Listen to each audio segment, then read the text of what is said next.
What's going on, guys? Welcome back to BlackTideTV, kicking off another full week of Destiny 2 content. I'll be doing Destiny until at least this weekend. I know DLC 4 is dropping for Call of Duty Infinite Warfare. I'll have a video on that as soon as I can, but I want to get a ton of Destiny in right now, pack in a bunch of content so you guys can be prepared for what more Destiny 2 I have to offer in the future. So I'll do a full week of Destiny this week. We'll have my exotic weapon reviews. I've got a few that I've got lined up. I'll have the story campaign review that I'll be doing probably tomorrow. And then towards the end of the week, we'll get back into Infinite Warfare. I've got a bunch of videos lined up over there before returning to World War II and then back to Destiny 2 after that. But in today's video, I've got a brand new series for you in my Destiny 2 content, and that is exotic weapon reviews. Fans of my epic variant reviews series for Call of Duty Infinite Warfare will feel right at home here. If you're playing Destiny 2, I'd like to just give you guys a few of my thoughts on the best, quote-unquote, best weapons in the game.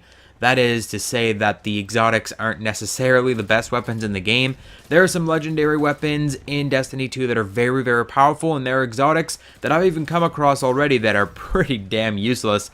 But a lot of the exotics you need to know a little bit about before you purchase or before you find. A lot of exotics you're just going to find randomly in legendary engrams once you reach level 20, but some of the exotics you will actually have a choice to choose between in the campaign mode. There are 3 exotics you can choose between when you reach the planet Io. This one in today's video being one of those exotics. So you can pick between the Graviton Lance, the Risk Runner, and I believe Sunshot. So Sunshot is a hand cannon, the Graviton Lance is a pulse rifle, and Risk Runner is an SMG. These are 3 exotic weapons that you get to choose from. I think they drop at like 155 power or something like that. They're not that high up. As Io, you only have to be level 13 to get to Io, if I'm not mistaken. So these come in relatively quickly. There's a very good chance that these will be the very first exotics that you find in the game, with all the other exotics dropping later once you've reached level 20 and are going to be much more powerful as long as you're not upgrading these weapons throughout the game. There are other exotics that you can do once the full campaign is complete that you can go through huge campaign side missions to get to, and they're pretty complicated for some of them. Some of them you can grab in a couple hours. But I'll be doing as many exotics as I possibly can in this series. I'll be doing all of the ones that require quests. I'll try to get the exotics out of the raids. I know there's an exotic coming that's supposed to be part of the raid. It's a special quest that you have to do in the raid. Hopefully we can get that done. We'll definitely need more players to join the BlackTideTV clan, which you can definitely do, to participate in that raid with us, to do some of the nightfalls and the strikes and get some of these exotic weapons. But without further ado, I think we need to talk about the Graviton Lance Pulse Rifle, the very first exotic weapon review on BlackTideTV. Now keep in mind that this series is totally casual.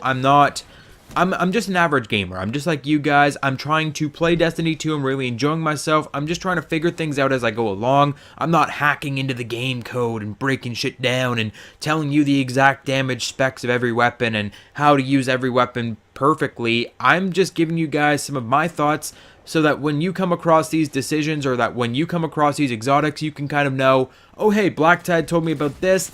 I think I'm going to like this weapon, or I don't think I'm going to use this weapon as much, or maybe this weapon isn't as good. So it's a super casual review. Don't come in here expecting something crazy. This isn't Drifters in Depth, where I'm going to tell you this weapon shoots at 345 RPM. No, we're not going to get that crazy.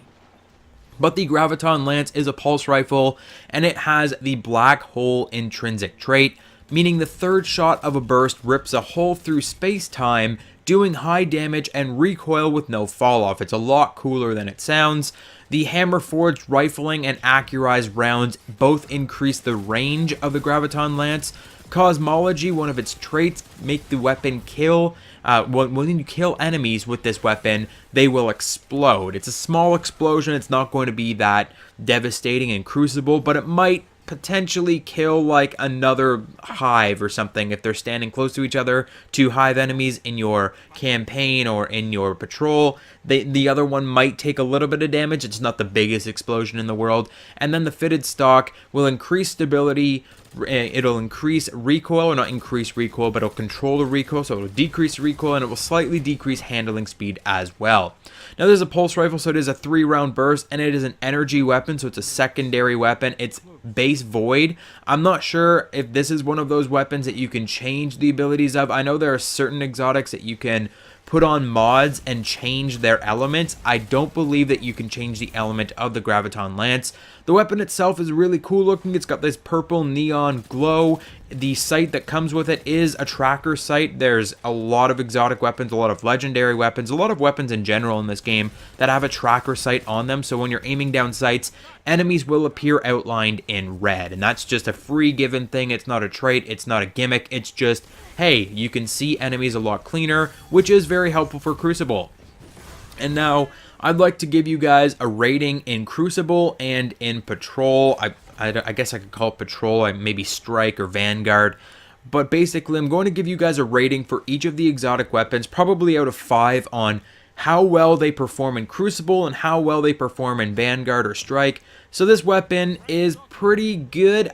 It's kind of average, honestly. If I was to explain this weapon to someone, I would tell them this is the absolute middle of the pack pulse rifle. There's nothing great about it. Like I said, that intrinsic trait, the black hole shooting a hole through space-time, doing high damage and recoil, it kicks a lot. That third shot will kick very, very hard, and it won't do that much extra damage. It seems like, oh my god, it's shooting a black hole at an enemy.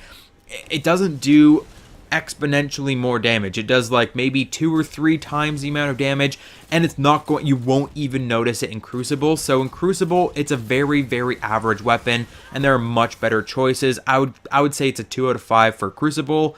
When it comes to Patrol, however, the weapon is, again, it's fairly average. There are other pulse rifles out there that you could be using, or other exotic weapons that you might want to use over top of this one, but it does perform a little bit better because that explosion will do a little bit of extra damage to other enemies that are in the area of the first enemy you're engaging. And I guess it's a little bit more reasonable to shoot at enemies with this weapon in the Strike or Vanguard or Patrol. And so I would say it's a 3 out of 5 for Patrol. It's really just an average middle of the pack weapon, and I think the same can be said for Sunshot and Risk Runner. These are very base exotic weapons. There's nothing extremely special about them. They're given to you, basically. You can choose between these 3 without any repercussions. Like, you just get these things for free just for playing the campaign. You can't expect much out of them, where some other exotics that we'll be talking about on the channel that you have to do some extensive missions for, that you have to find in engrams, they get pretty hefty, they get pretty crazy. But this weapon in Crucible, it's okay. In Vanguard, it's okay. It's just kind of middle of the pack, and it's honestly a little bit of a letdown for me. I don't use this weapon a lot anymore. I have been consistently upgrading its power since I got it. It's at 273 power right now, with my total light being at like 277. I don't really like it, honestly. It's just weird. There's better pulse rifles out there that fire a lot faster. It's slower firing. You have to shoot around 3 bursts into an enemy in Crucible to get the kill. It's just not a pleasant rifle to be using in comparison to some of the other legendaries and exotics out there. But I hope that helped you out a little bit on your choice between the Graviton Lance, the Risk Runner, and the Sunshot hand cannon. I'll hopefully be able to get those reviews out to you soon as well. Of course, I'm only doing a single playthrough of Destiny this time around, so I'm not sure if I'll be able to get those Risk Runner or Sunshot out of like other exotic engrams. Hopefully I can. I'll get those reviews out to you. But I hope this helped you out. If it did, hit the like button, subscribe, get hyped for more exotic weapon reviews on my Destiny 2 content on BlackTideTV. Don't forget to check out my Twitter page and my Patreon page. Both are linked in the description down below, and I'll catch you guys on the next video.